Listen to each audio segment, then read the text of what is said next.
of the greatest strides in global development in recent years has been a focus on opening the doors of education, work, and leadership to girls and women, particularly in developing countries. While much progress has been made, fundamental barriers still exist that prevent some women and girls from reaching their fullest potential. All over the globe, girls still approach puberty without the knowledge, resources, and support they need to grow up feeling confident.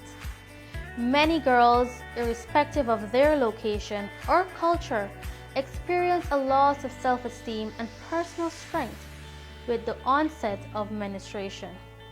Women and girls often hit their lowest point in confidence when they experience their period but are unable to properly manage it because of the lack of access to information and resources.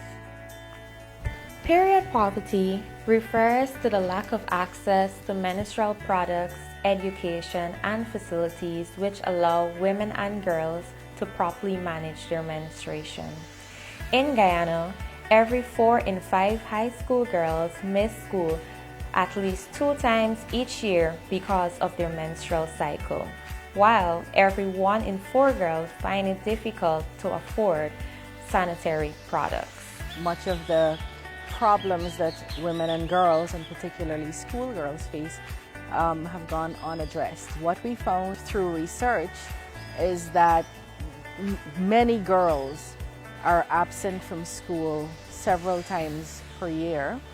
And many of our schoolgirls do not have the required products or in the quantity that they need. And so many of our girls resort to using unhygienic means of protecting themselves from being soiled. And I want to ensure that this ends with our generation.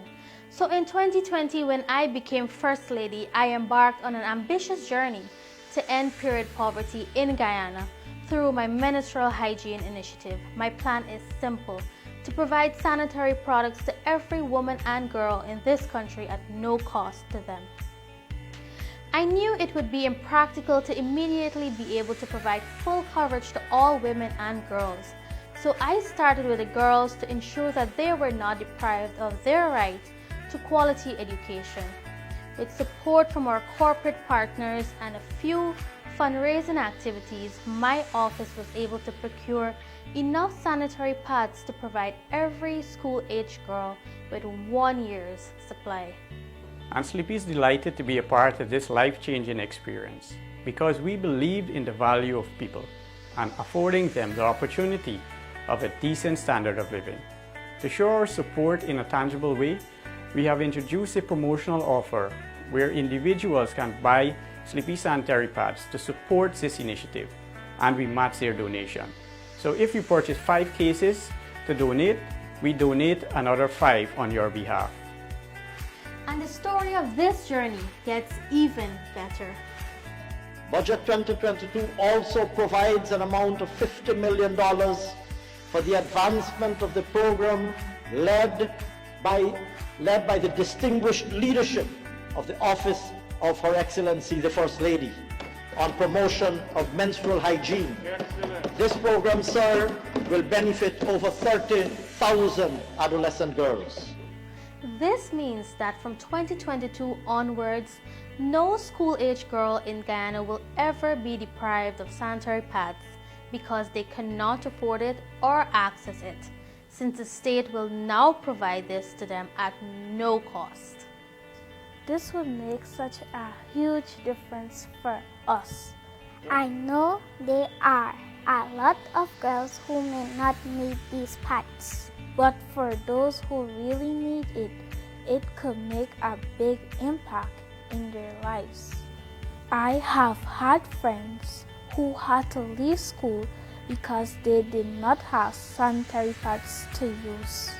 So I know firsthand how important this is for us.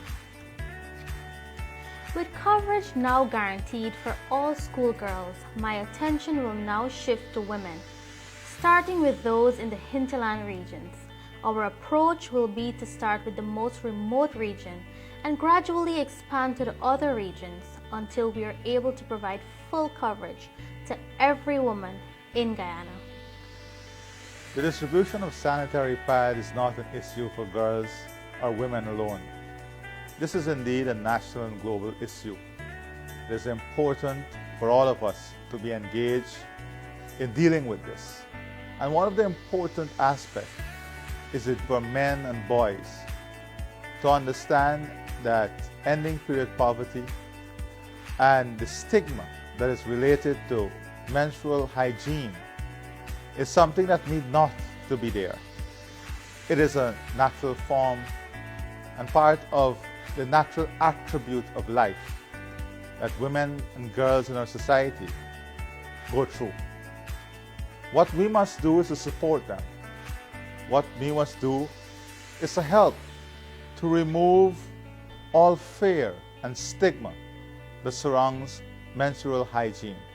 For all the men in our society and boys, let us do our bit in helping to create a positive and a new era in support of our women and girls. Let them know that all of us are engaged in this process of ending period poverty and, more importantly, supporting women in their menstrual hygiene. Together, we can do this. Once we have achieved that goal of providing full coverage to all women and girls in Guyana, and we are able to end the stigma associated with menstrual hygiene, only then we would have won this battle. So I encourage you to join us in helping to create a safer, healthier, happier, and equal world for our women and girls.